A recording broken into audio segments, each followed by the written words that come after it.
Hello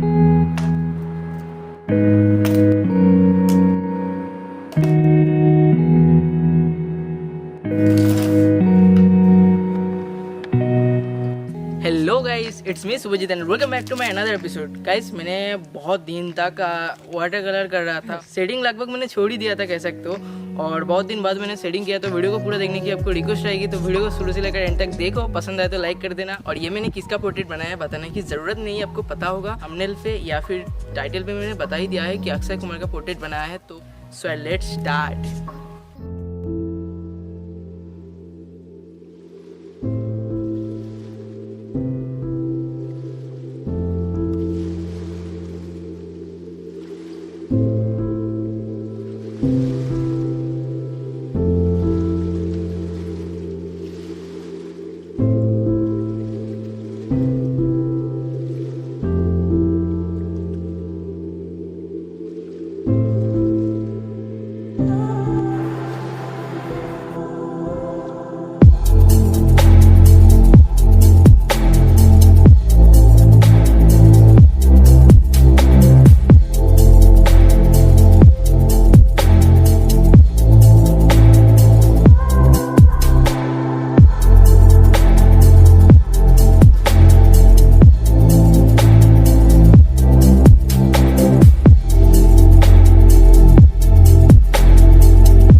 हमने video को and तक देखा, इसलिए बहुत बहुत थैंक यू। एंड इसी तरह का प्यार को सपोर्ट देते रहे हमें। और अगर पसंद आए तो वीडियो को तो लाइक कर देना एक, और शेयर कर देना आपके फ्रेंड्स के साथ। और वीडियो को और ड्राइंग को अगर पसंद आया तो मैंने बहुत दिन बाद स्केच किया है, तो थोड़ा तकलीफें हो रहा था, तो वाटर कलर ही ज़्यादातर करूँगा। फिर मैं नेक्स्ट वीडियो अभी जो आने वाला है इस पर मैं मोनोक्रोम पेंटिंग करूँगा, उस पर मैं बताऊँगा मोनोक्रोम पेंटिंग क्या होता है। तो वीडियो को देखने के लिए रिक्वेस्ट करूँगा वो वाला वीडियो को, तो इसलिए चैनल को सब्सक्राइब कर देना। और बस इस वीडियो में इतना ही, मिलते हैं नेक्स्ट वीडियो में। तब तक के लिए good bye and take care, bye.